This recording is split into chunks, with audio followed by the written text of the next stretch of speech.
Thank you, first of all, to everyone for joining us. For those of you who are familiar with Definition, welcome back. Thank you for coming back again. For those of you who already know me or Lou or both of us, it's really good to see you again. For those of you who don't know who we are, I think the best way I can sum it up is that we are a team of specialists in brand, comms and PR who work with brilliant brands to make a really unforgettable impact on their work. And the specialist bit is important there. And I think particularly in the context of what we're going to talk about today in this sort of AI-enabled world where lots of us have more and more tools and more information is available to everyone, it's become even more important, I think, to have people who really live and breathe a particular part of their world to help you work out how best to use that information and what to do with it, how to use those tools. So I'm coming at it from a language perspective. I'm a writer and trainer. I spend a lot of time with brands helping them decide how they present themselves.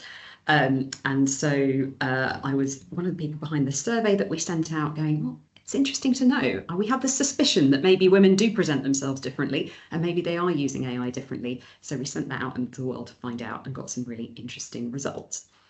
So speaking of specialists, we have some amazing experts with us today in their own worlds. I'm going to get them to introduce themselves in a minute because they will do a much better job at describing what they do than I will.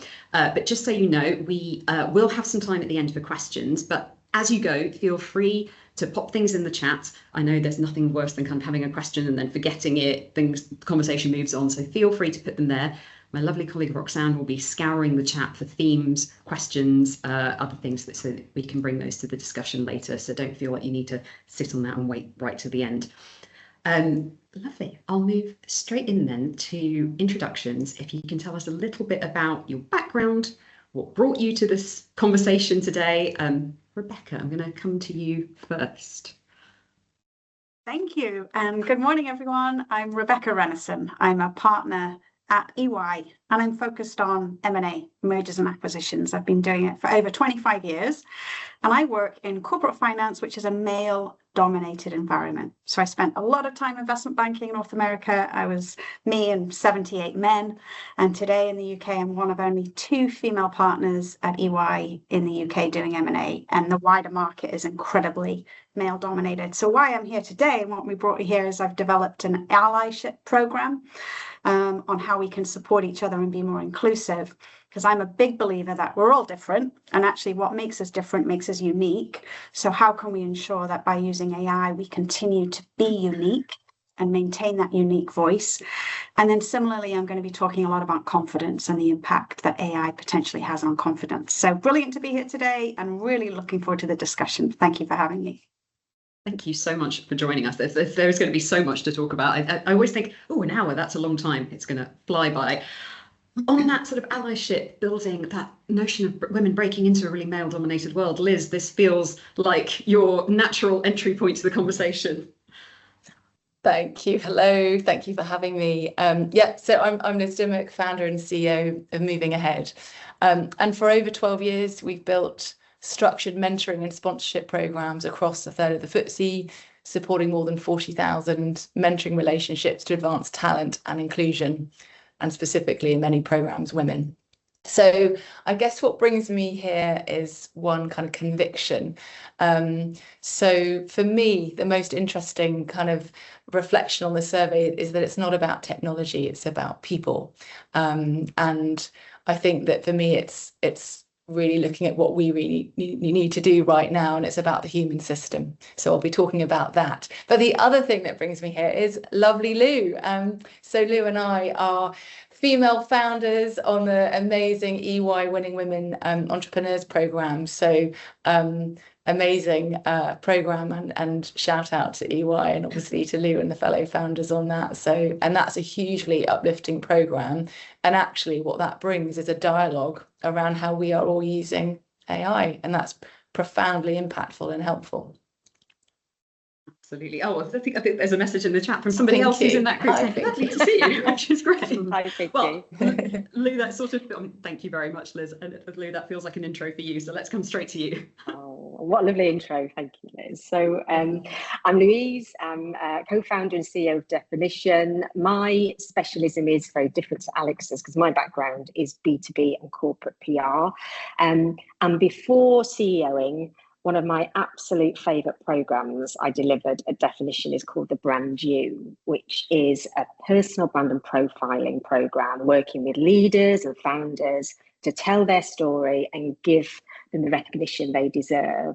And that tension between ambition, between credibility and visibility and vulnerability, I find it really fascinating. And often it's a really hard thing to navigate. And now AI is adding a massive whole new layer to that. So, and that's not just about what we're going to talk about today and how AI makes us sound, but also how we're starting to show up online and in AI search to the people that matter. So whether that's our clients, our customers, our current and future employees, that whole environment is changing. And I think that puts us in a really interesting place and an exciting place as women, because I think there's a lot of our skill set that is very natural to us that works really well in that environment. So that's a little bit about me. Very good point. And I guess, Lucy, thinking about how people present themselves in words, that's pretty much your bread and butter, so we'll come to you. Thank you. Morning, everyone. And thanks for having me. I'm Lucy. I'm the head of copy at AO. I've been here for about 4 years. I lead a brilliant team of writers who are responsible for the brand, or one of the brands perhaps, that is obsessed with trust. We recently hit 1 million 5-star reviews on Trustpilot, which is not bad going. We're obviously a faceless part in that, but a very, very integral part in it. My background is unsurprisingly words. I studied linguistics and English at uni, fully intended to go into speech therapy, and then ended up doing this instead, which was a brilliant decision. Since then, I've been in agencies, very male-dominated agencies, some great, some not so great. And then I've done freelance work, B2B, big stint in B2B, and now I'm B2C with AO. I think in terms of what brings me here today, I think AI is a conversation that hit writers pretty much first. And I think we've all been working out how to tackle that tide for about 18 months to 2 years. I certainly have in this job. I think there are a lot of opinions out there on AI, naturally and rightly, but I do sometimes still find myself questioning what side of the fence I'm on or supposed to be on, which I think is the issue. And I think that can be confusing as someone who's responsible for a tone, first and foremost, that is for a brand obsessed with trust, and also managing a team who all have their own fears and opinions as well. So I think that's why I'm here today. I think doing this might help reassure me and anyone else out there who feels like me in similar roles that it's actually impossible to have one strong opinion on AI, and that you probably shouldn't do either. I think a lot of the noise coming out of it from a writing perspective is potentially also out of date. So I think when you're asking different questions like the ones we're going to answer hopefully today, it becomes more interesting, and we'll hopefully all come away being more okay with the fact that it's just nuanced and it is changing all the time. I love that. I love just setting that from the outset to go, we're exploring this together. We're all discovering this at the same time and answering those questions for ourselves as we go. And it's just so interesting to have AI then bring this new issue into what potentially is quite an old problem, which is like, how do you present yourself at work? How does that land differently for women? And then with this universally available editing tool, what are we going to do with it? How are we going to use it in that space, both for brands and for individuals? So I guess I'll stick with you then, Lucy, to kind of think a little bit more about that. So you lead a team, you're a female leader, there's loads of great writers in your team, many of whom are female. I know I've met some of them, they're brilliant. What does professionalism mean to you in that context? So, I mean, this is where, when I was prepping for this, I thought, this is where I find out I'm maybe doing professionalism in a completely wrong way. But I think to me, professionalism is basically, and should be, feeling confident enough to be yourself and then applying that in the right way for the setting you're in. I don't believe for a second it's about becoming a different person. And there are so many examples of people who feel that is the right way to survive almost, or get ahead. And I don't think it's about smoothing everything out to sound right, because I think that's where you start to lose yourself. And honestly, I do think there's a relationship there with where imposter syndrome starts to creep in. I think the minute you stop feeling yourself is where issues start. And I think in terms of where AI comes into it, I think that, it can help you polish things. I don't think there's anything wrong per se in doing that, but I don't think it should replace your voice. So I think we've got to be careful in how we're using it for that. But I think for me, it's just being good at what I do, looking after my team, and communicating in a way that's clear and considered, but I can ultimately go home at the end of the day and know that I've still been myself, in a nutshell. That, I mean, Rebecca, it sort of speaks to what you were saying earlier about we're all different, we all bring our individual strengths. One of the things we found in the survey is that women were more likely to be, much more likely than men to be told to be more assertive in their comms. I mean, how do you square all that in a world where you are surrounded by men perhaps communicating one way? Is there a big difference? What does professionalism end up meaning for you? Yeah, it's such a great question. And I think for me, when I'm thinking about using AI, I will always be thinking, how can I be more impactful with my communication? So it's not about sounding professional, it's more about being impactful. And with the new baseline of AI, where knowledge, information is all the same, it's going to be neutral. We'll all have access to that same knowledge and information. So actually unlocking the so what in that information and communicating with impact will become even more critical than ever. So be really clear on what you are trying to achieve with the communication, figure out how you can be more impactful, and craft either that catchy headline or some points that are really clear and succinct. And you can use AI to help you do that. But essentially for me, it's more around how can you be more impactful, not necessarily sounding professional. Absolutely. And I mean, I guess impact is a big part of what you do, Liz. It feels like a natural kind of segue to talk about kind of, you've obviously done a lot of mentorship space work where women will have been advised perhaps to present themselves a certain way. How has that played out in your space? Yeah, I mean, I think across the thousand, I mean, I would have heard over the last decade thousands of women and individuals saying, you know, the feedback around more gravitas, more assertiveness, and that is a consistent theme that we do hear. And I think it can be a fantastic tool, you know, to turbocharge, you know, the knowledge behind us that we might need to equip us and arm us and just quietly sort of feel more confident. But I think the danger isn't that people use it to sound more professional. It's that we sort of erase the very voices that we hide for difference. And that to me is the essence of how do we continue to celebrate different perspectives, different voices, different styles. And I think that is where it's absolutely okay to sort of turbocharge the knowledge behind the scenes. But for too long, sort of professional is quietly meant sort of sound like the people in charge, sound like the kind of key group. So it's a delicate balance, I think. I love that phrase, erase the voices we hired for difference, because obviously with the wider sort of sense of AI, the real worry is that we're all going to end up sounding the same, that it's all going to be quite slot-like. I guess, Lou, both in the space that we work at, because obviously we work with brands who are working on AI as well. And then you've got these individuals who want to stand out. Like, how does that all play out for you?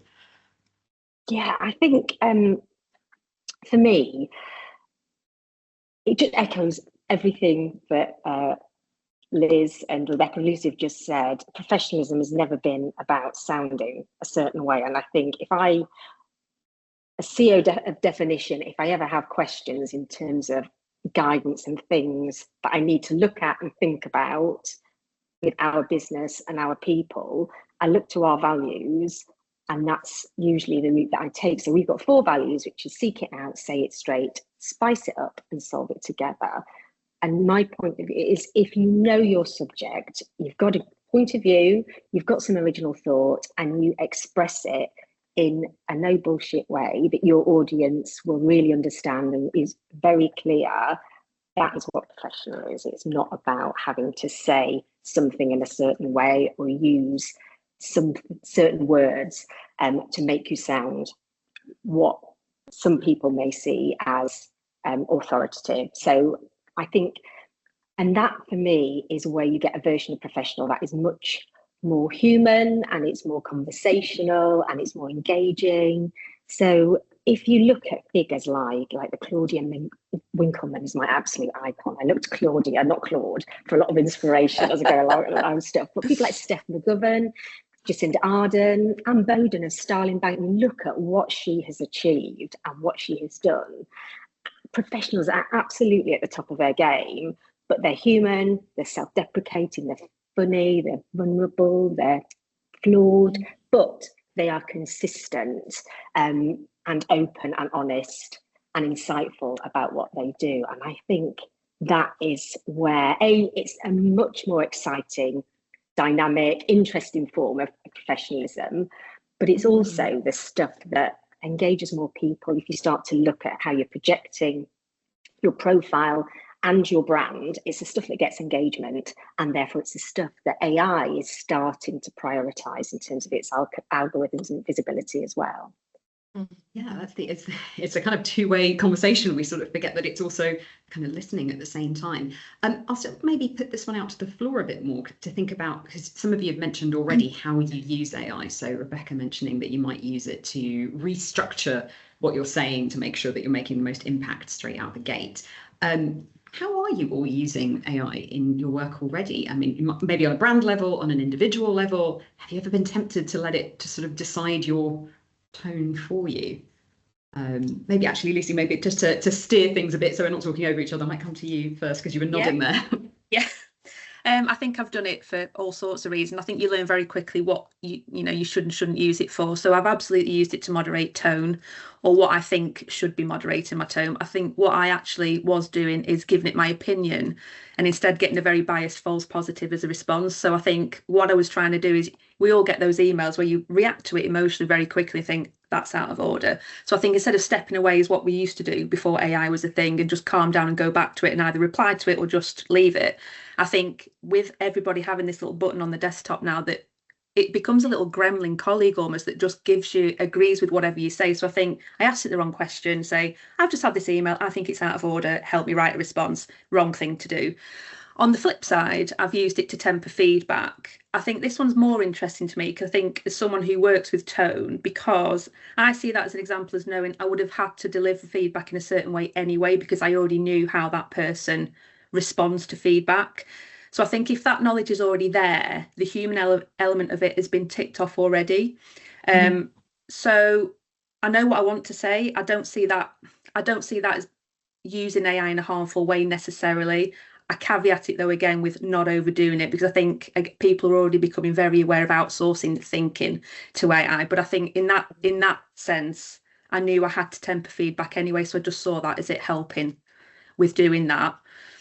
On a back to work level, again, the AI conversation for writers came to us in that very first wave of we need to use AI about 18 months ago, and I think thankfully we've sort of come out of the other side relatively unscathed, really, and probably better for it.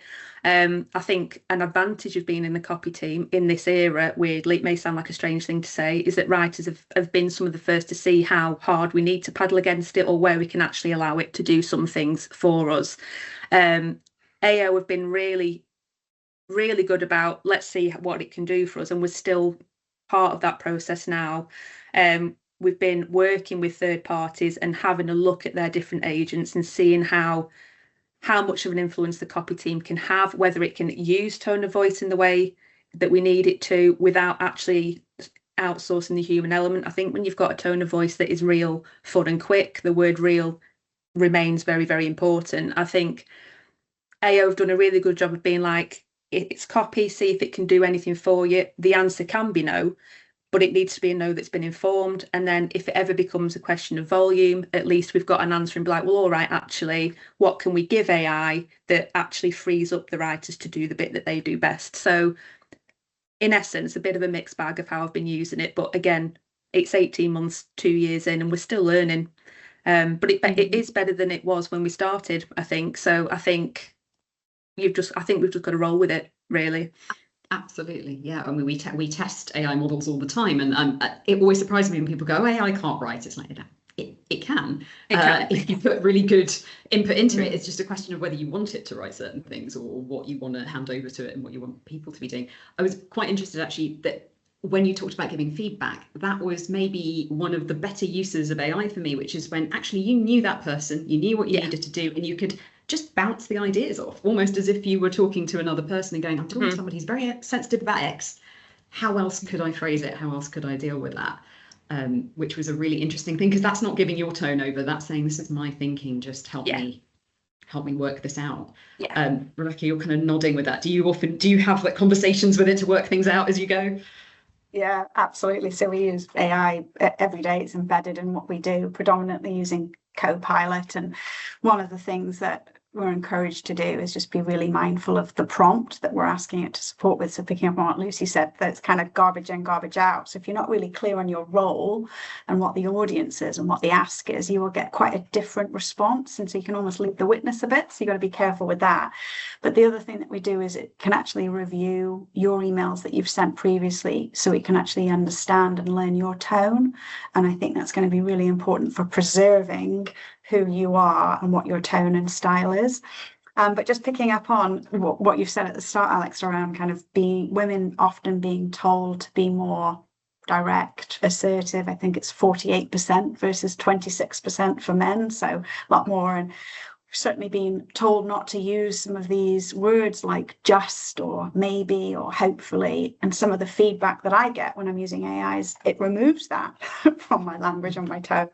And I actually think, well, sometimes that can just be who I am and my person, pleasant. And so we've just got to be really mindful of the changes that AI are suggesting. Have we instructed it to do the right thing? Is it properly understanding our tone and reviewing previous emails and correspondence we might have said? And then just checking it and saying, actually, I quite like using those words sometimes. That's me, that's my tone, but definitely using it every day.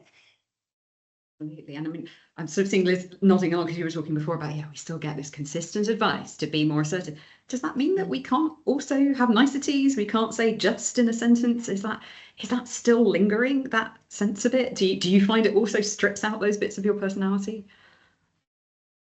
Yeah, I mean, it absolutely does tighten it up. And I think that for me is helpful in tightening sometimes, but I do think it can be that narcissistic best friend where it can agree with you. And so often, to many of the points, it's that how we're asking it to critique something and 3 things that could be even better. And so I'm loving the learning journey of how to use it.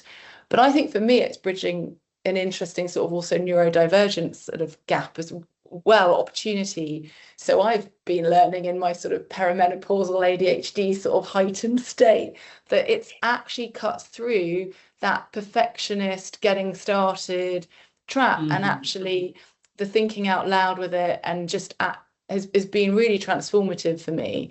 And as a sort of founder CEO, when you're sort of actually have an idea on a Sunday morning, you can actually start sort of ideating about things and playing with things and researching things in quite an interesting way, or just getting started. So there, sometimes as leaders, this is going to sound a bit sad, but you can feel a bit lonely when you're sort of working, particularly in hybrid. I've been talking a lot with my team about it, but actually having that voice to be like, what is that?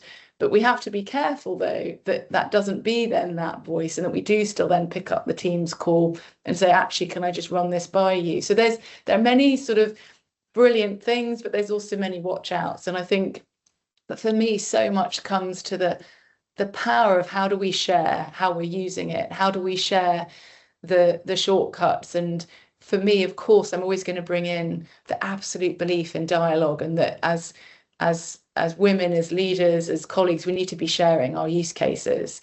And so those sort of mentorship circles, those very intentional spaces that we believe at Moving Ahead, but I want everyone to be doing more of, is talking about it, and the empowerment and acceleration that can give to us in just this constant learning is absolutely key. And it's never, ever, ever going to replace someone in your corner. So we absolutely all need people putting our names forwards in rooms that we're not in. We need advocacy, we need connections, you need visibility. It's never going to replace that. So we definitely, I'm using it all the time, and I'm learning today. I'll be learning, from all of you. But yeah, we mustn't rest on that, and we have to be even more proactive in sharing, connecting, talking, being visible. Absolutely, that visibility. And we started out saying, we meet each other in circles. This is how we meet each other. This is how we have these conversations. This network develops, and then we have these important discussions. Lou, I'm going to come to you kind of with a question from Neil in the chat, actually, where he says, often in workshops I run, women say they've been told to be more assertive, and then when they are, they're told they're being aggressive. And I was thinking about what you said about Brand New and how it was quite hard to get women on board with Brand New, that male founders were much more likely to be out there telling their stories. Do you think that's part of it? Yes. So, and I was thinking about this since I talked to you, because we've been running that program for some 10 years, and definitely in the early days, it was hard to get female founders to invest their time more than anything and be confident about being on that program. And I think that is because it was, as you were then as a leader, it was rooted in a type of persona that you felt you had to be. And then probably one good things that came out of the pandemic was it massively changed the goalposts on all of that. And all of a sudden, no matter what sex you were surrounded by leaders that really didn't have the answers, and it suddenly became okay to be vulnerable and to be honest and to seek feedback. And we have therefore seen a shift in appetite for that kind of program. And exactly as I said earlier, there's a lot more women investing in it, but the type of content that works really well often comes from that learning journey and personal experiences that aren't perfect, and that you can share with people, and that you can help, that's helped the experiences that you've had and that's helped you course correct, are the things that get really positive engagement and really work well on social. And I mean, I was reading, the other thing is you don't get that from AI. AI can't add that part in terms of, it can help you storm and norm and form maybe the initial part of what that story is, but the core bit of your brand and your insights and your experiences and your thoughts and the quirks that come along with that have to come from you. And I was talking to somebody in our media team last week, and they were telling me that a lot of national journalists now will be using up to 3 different tools to qualify thought leadership, media statements, comments that they get. And if they get a sniff that is AI generated, it's out the door. So the value of that original thought and that persona, I think, is just becoming more and more important, but more and more of an opportunity, as exactly as you said right at the start, Alex, LinkedIn is surrounded by sort of almost a sea of AI slop, and I think the real opportunity is using what you know, what you think, your unique ideas. Use AI to help you form that, but then putting that out there has massive potential for leaders. It sort of almost sounds like the thing when we might be saying here is, instead of telling women to be a certain way, more assertive, more aggressive, this needs to be the way that you think, maybe we should be telling everyone to be a bit more human.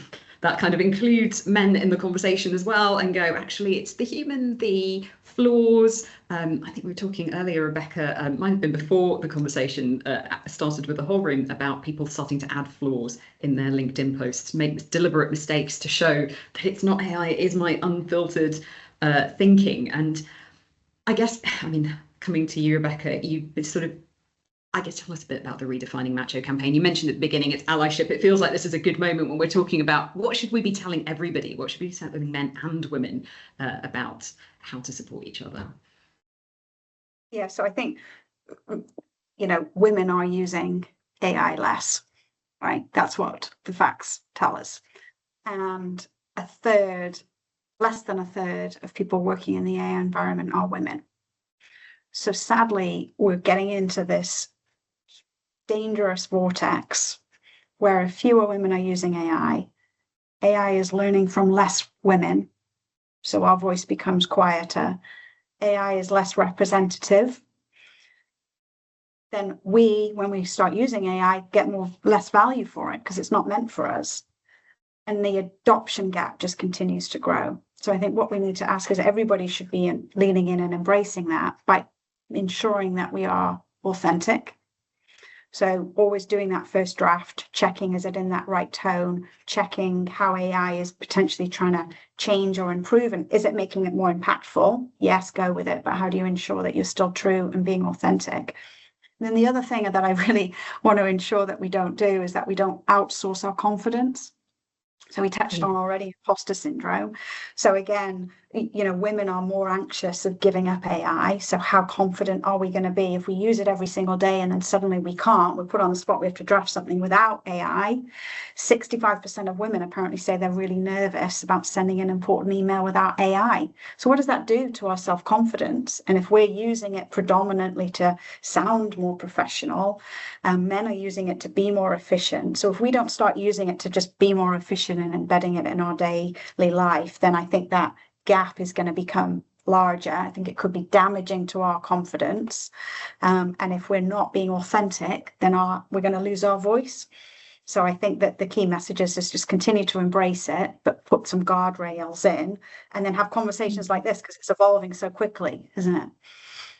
Absolutely. And that sort of, as you were saying that, we sort of got a comment through in the chat going, there's so much data pointing towards the heightened judgment women are receiving when admitting to using AI. And in fact, one of the survey stats that we found, that women were more likely to hide that they'd used AI in something. We sort of instinctively seem to know that people might judge us for it, might think that we were leaning on it in a way that men don't tend to lean on it.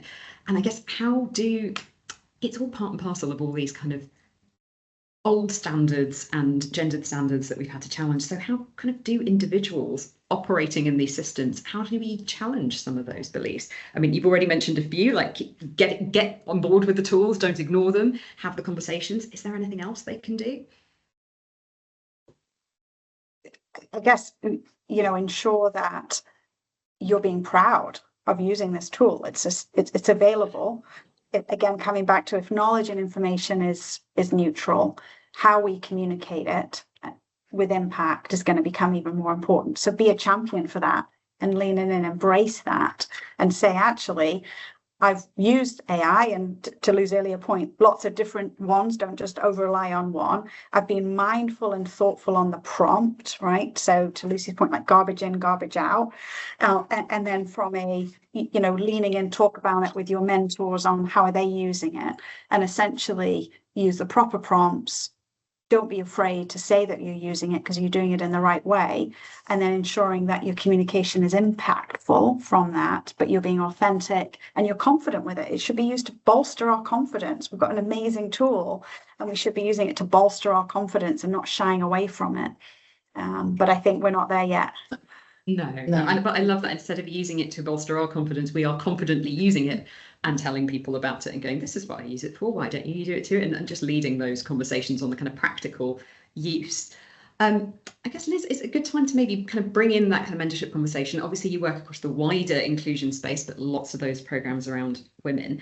We like to think we've made lots of progress. Have we made as good progress as we think we have?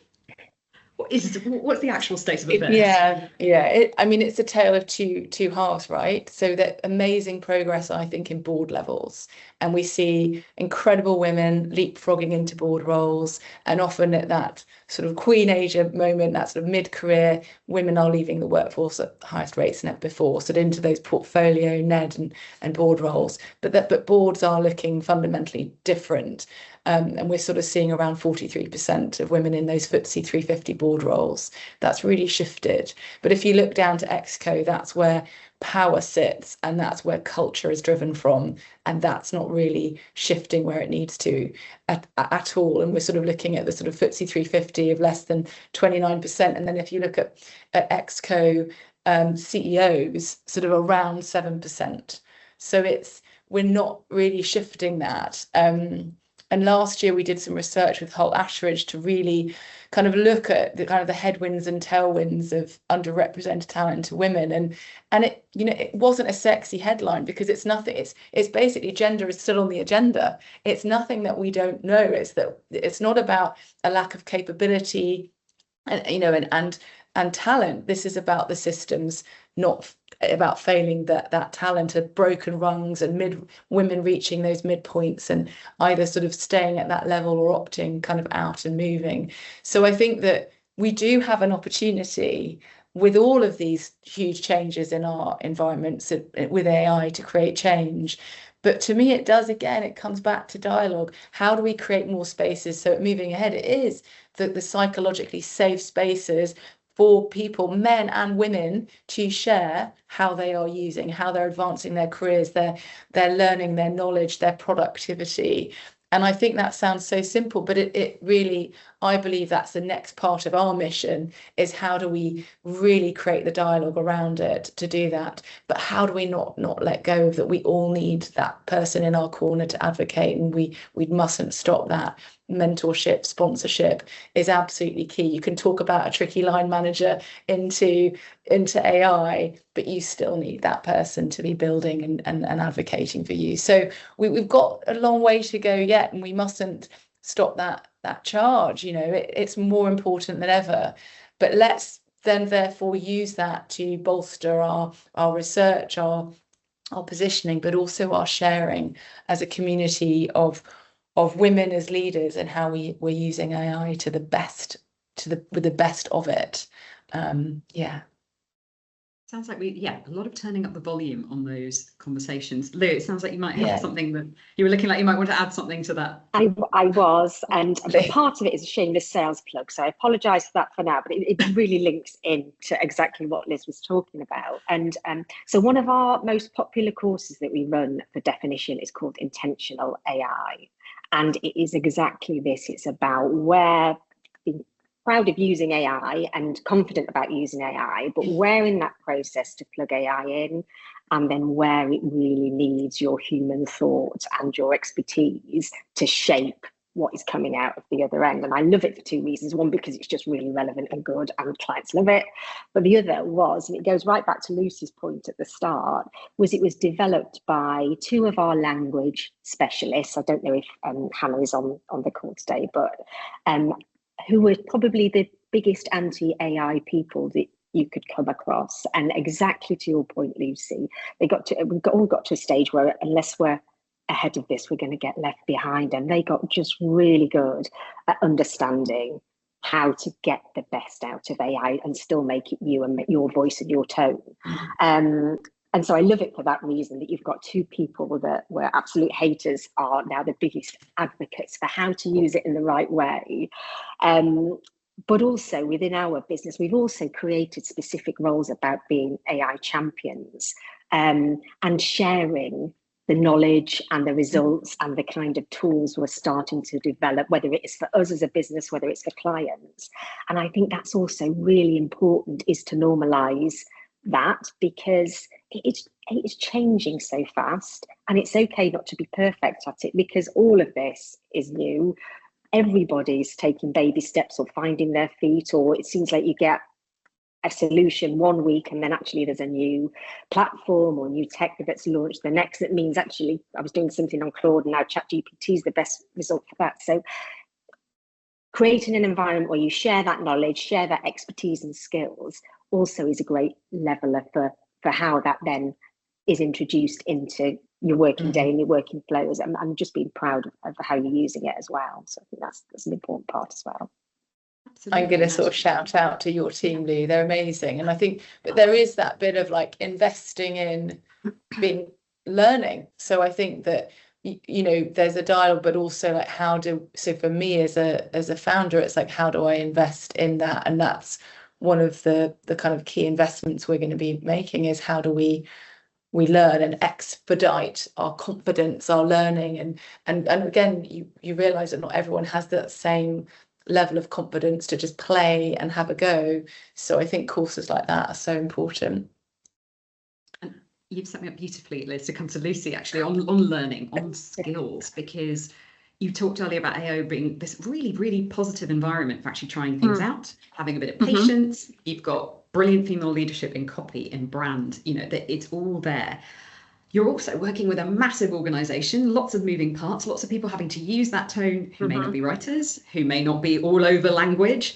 Like, how do you manage all that? Is AI useful in that? What kind of skills do people need across the organisation to engage with that?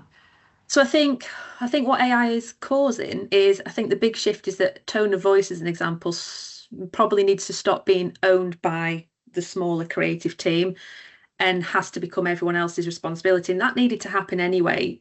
You know, I think it means the skills that you need aren't actually just writing skills anymore. They're going to be people skills. So it's things we've touched upon already this morning: listening, collaborating, and actually understanding how your brand should sound in practice.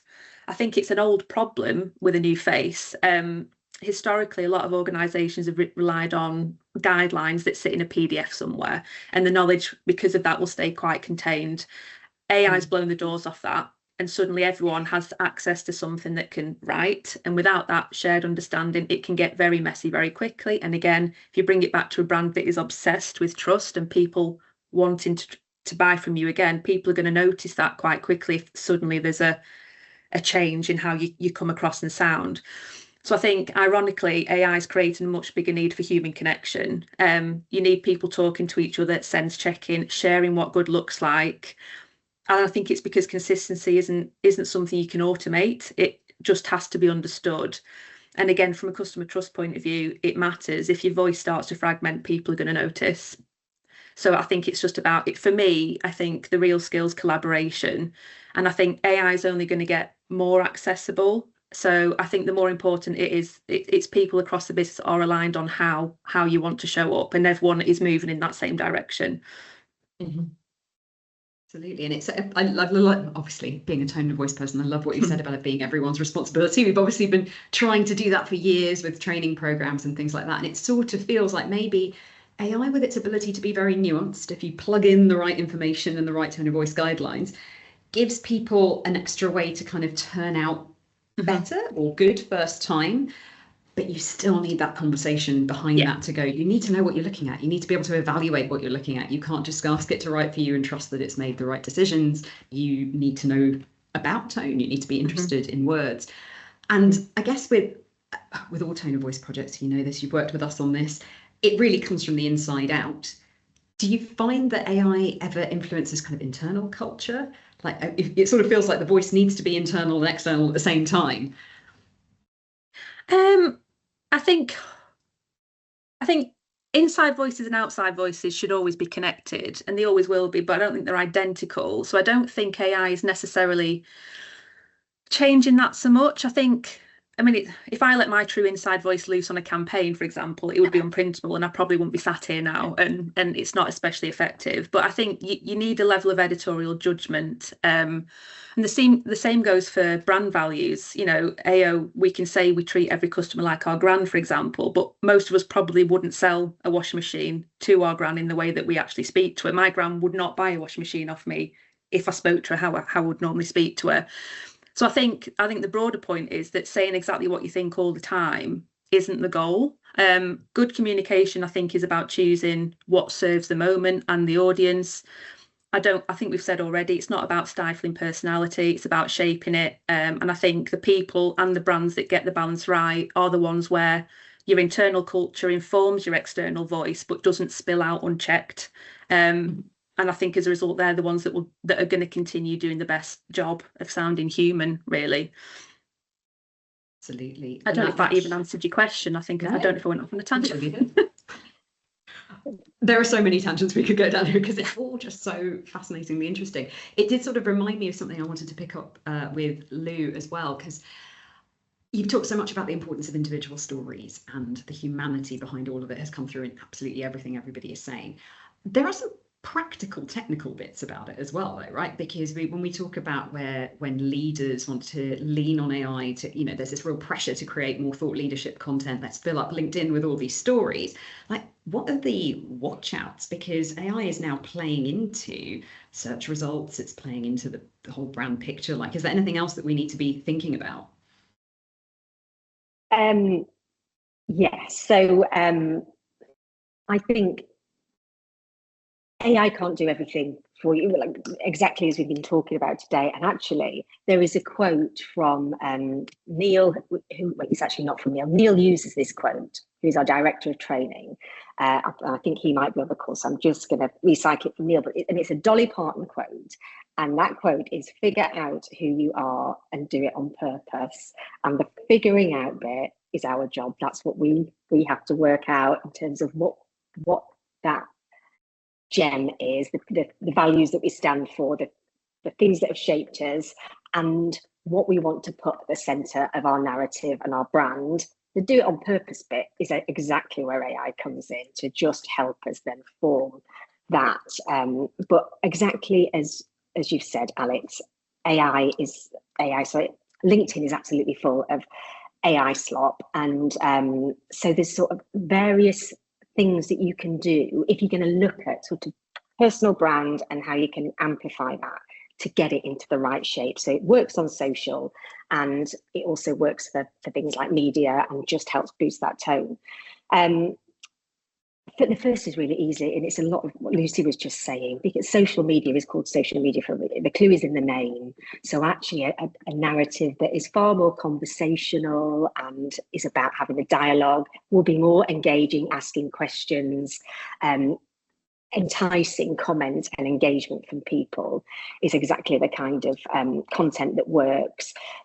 If you're going to start to use AI to help you generate that kind of content, Rebecca was talking about that. Think about your tone. We are very lucky in Definition that we have some very good writers who do very good prompts for us. So 95% of my job is largely done on this. So I can't profess to be the tone writing expert. There are far more efficient people here. But things I do is also give it a banned list. So the stuff that you don't want it to include, the words that you don't want it to include. I'm really sort of proud, passionate, a game changer, leverage, synergies, all those kind of things that you don't really, wouldn't be how you talk. You don't want to see it in your content. Rebecca talked about this earlier in terms of giving it reference examples. So your best content, but also people that you like and you see on social, celebrities that you like, how they talk, give it that kind of inspiration, but then have the calibration conversation with it as well. So ask it to explain to you how your voice sounds, because often there are some nuances there, and that you can adjust and tweak to, again, get it to just sound in the right tone. But I think a really interesting tip that I got was, you can tell it how polished you want it to be. So you can tell it to get it 70% of the way there, and that you want a rough draft, and you yourself want to put that stamp on the final edit. And then that stops AI over producing what you've got in terms of your content, and just helps you mold and shape it far more effectively. And there is a Hemingway quote that I'm about to butcher, and it's something like, write when you're drunk and edit when you're sober. And I always think of that, because like the drunk bit is exactly a lot of, not that I'm always drunk, but my scatterbrained process. AI really helps me just form those ideas and how I could shape usually this mess of different things I'm thinking about. But then the editing bit has to be you, and crafting that last piece to make it just sound and resonate exactly how you want it. So I think that's sort of some tips from me. It sort of feels like the overall message we're getting across the board is actually that when we talk about professional, actually, we mean personal. That personal is that new professional, that individual is what we are all looking for. Often when I'm training, I sort of say to people, if you do want AI to weigh in on your tone, don't just ask it to sound professional. If you do, it will sound very stodgy, it will sound very formal, it will sound very old-fashioned, because that is what we have loaded into the word professional for years. It's drawing on all these old ideas. That's not where we are right now. Ask it to sound clear, ask it to sound friendly, ask it to sound whatever you want, but not just professional, because that will give it a very old school kind of look at things. Another tip I sometimes use with people is use it to critique your work. Do you ever find that you're doing that instead of actually asking it to draft for you? I'm seeing a few nods and things like that. So like, it sounds like the conversation that we want to have with humans, it's also the conversation that we want to have with AI. Like, we want it to be more of an exchange and not just ask it for stuff, but ask it to help us think through things. That feels like the other big tip that's come through some of these things.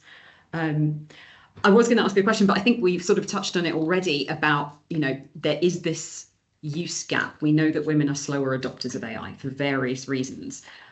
Rebecca, I'm kind of getting from what you said earlier that you feel like that's not a good thing, that it's not good for women's advancement if they don't engage with it. Is that something broadly the kind of group agree on? Are you seeing that reticence with the women that you work with? Open it to the group, anybody who wants to chip in. I think to build on what's already been said on that, I think it's an interesting one, because I think what we call caution often, especially with women, actually just means judgment, which isn't a bad thing. So I think especially something like copy, and you're trained to question things like, is this accurate? Is it ethical? Does it sound right? Is it actually adding value? So I don't see that instinct as a negative, and I don't think it ever will be. To build on that previous point, though, I think where it starts to matter is where that shows up at work. If you're using AI but not really talking about it, or don't want to talk about it, or you're not positioning it as part of your skill set, I think you can very quickly end up being perceived as less innovative than people who are maybe just more vocal about it. And I think, unfortunately, organisations tend to reward what they can see. So I think there's a risk of imbalance there, and there's a bit of tension with it, I think. So I think AI fluency is quickly becoming shorthand for leadership and future potential. So I think definitely they need to be more vocal about it, I think. And it goes back to being proud of using it, as long as you know, ethically you're fine with using it for what you're using it for, I think. And that perhaps links to sort of future of work skills, that actually what is key is curiosity, collaboration, and the communication. And those, where we're looking forward, I don't think it's the skills gap, it's the conversation gap. So how we are sharing, advocating, connecting, that to me is the key. And these are all core tenets of sort of, future of work skills. So it's how we really dial that up. And that is an opportunity for us to close many of these gender gaps and other gaps that we're all so passionate about. Absolutely.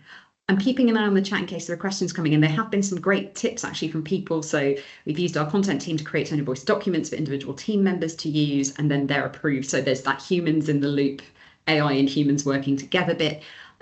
Is there anybody, if there's anybody out there in the crowd holding on to a question until now is a good time to ask it. We've only got a few minutes left.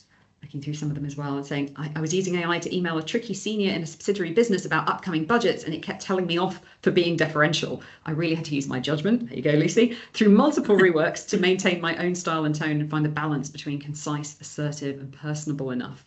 So it sort of sounds like if we're using it in the right way, it's challenging us to think more, not less. We're not outsourcing the confidence, we're not outsourcing the decision making. We're actually forced to engage with it and use our judgment and think about all the things that we're drawing on. Yeah, and I'll just chime in because we've focused a lot, haven't we, on written communication, where you've got that benefit to actually think and re-edit and go through it. But what about kind of the verbal communication, and how can that be used to support us to prepare for big meetings, big presentations, big client discussions? And that's when I think we, as individuals that can use AI to accelerate our career, have the power to unlock some of these conversations. So yes, use it for written, but actually use it every day to help prepare and be more impactful. Rebecca, sorry, Alex, I'm just going to ask a quick question. You mentioned, I think when we were chatting last week, about a programme that EY is running around, is it more around actually your storytelling and how you... Absolutely. So it's a global EY training programme called Communicating with Impact. And it comes back to this premise that knowledge, information will have neutral value. So unless you are communicating it with impact, and how are you using that? And it's all forms of communication, not just written, but verbal as well. So I think communication skills become even more elevated and important when you're using AI in this point. So yeah, global of course, just one of the many training programs that I'm sure we're all trying to find on how can it supplement not just our AI training, but actually our communication training as well. Yeah. Really. One, I think actually this, a good piece of reading I did, and it did come from the programme that Liz and I are on, the Winning Women programme. I think somebody recommended it there. There's a book called The AI Driven Leader by Jeff Woods.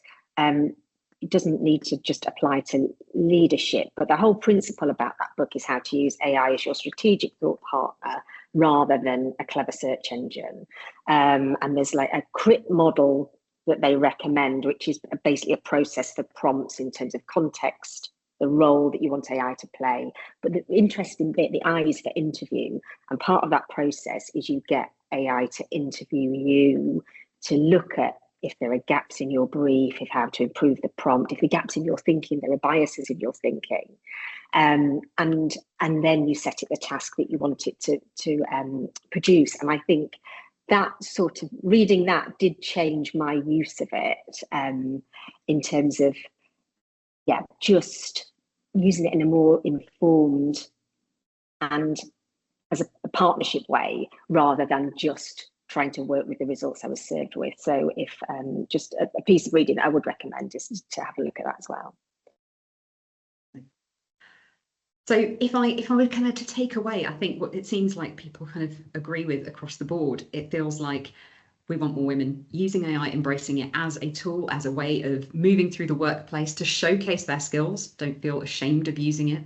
And to kind of use it in a conversational way, because it feels like conversation, openness and sharing and mentorship are so important, not just for women's visibility generally, but for navigating this whole world of AI and this worry that everything is going to become a little bit more homogenized, a little bit more beige. That individuality is only going to stand out if we develop networks, if we make ourselves visible, if we communicate with impact and kind of show the wider world. Oh, I've got one little point in that, so I just want to bring up in the chat just before I finish that summary. So the focus of the conversation has been about tone of voice and written content, but as a brand manager in an international organisation, I've seen colleagues using it to create photography, which reinforces gender stereotypes, ageism and colorism, to be really watchful for those things as well. So yeah, unfortunately, the world we live in is heaving with stereotypes and prejudices, and we really need to be mindful of the fact that it's not going to filter for those things if we don't filter for them first. Really good point, Ali. Thank you so much for that. And then one more, I'm finding that women are more concerned with their comms being understood by the recipients, whereas men are more interested in broadcasting what they want to say. LLMs can be prompted to help the broadcasters make sure their message is received and understood by making it more what's in this for me. I've got lots and lots of nods there. Do you find that that's true across the board? Are we roughly divided into, I really want to connect with you and I really want to tell you something? What do you think? Yeah, I'd agree with that. Yeah. It's probably a tension we all suffer from sometimes, where it's like, I just want to say something. I just want people to listen to it. Is there anything that we haven't touched on yet today? Did you ever have one more burning point before I sum up and thank everybody that you wanted to share? I'd just say, look, it's changing so fast, isn't it? And we were saying at the start that if we listen to this recording, even in 3-6 months, we're probably going, gosh, why didn't we mention this topic that we don't even know is going to come about? So we're all on this journey together. No one really knows how it's going to end or how far it can go as far as using AI. So let's just be on it together, share our stories and experiences, and make sure that we're using it to actually enhance our careers and enhance our happiness and therefore be more efficient with it and actually bolster our confidence. Happiness was a really kind of important word there as well, because we talk so much about the career bit, but it's about the fulfillment, right? It's about feeling present and individual in that space as well. Yeah, absolutely. We touched on so many other issues. Like Liz, I also have ADHD. So it's that thing of sort of like, how do I feel entirely myself in this space as a woman, as this person, as that person? Thank you so much. It's been such an absolute pleasure to listen to people being so thoughtful and articulate about this. And like you say, we are working through an entirely new world together. And together is, I think, the only way that we're going to manage that. So thank you for being so open with your time, with your experiences, with your expertise. It's been such a pleasure having you all here. Thank you very much to an engaged audience for brilliant reflections and questions and sharing your tips. We're going to send the recording of this out very soon, either today or tomorrow. So if you have colleagues who missed it, who couldn't make it along and you want to forward that on to them, that's absolutely fine. And we'll send some follow-up comms with tips and things that we've gathered from today as well. So thank you so much. Like I say, it's been an absolutely brilliant chat.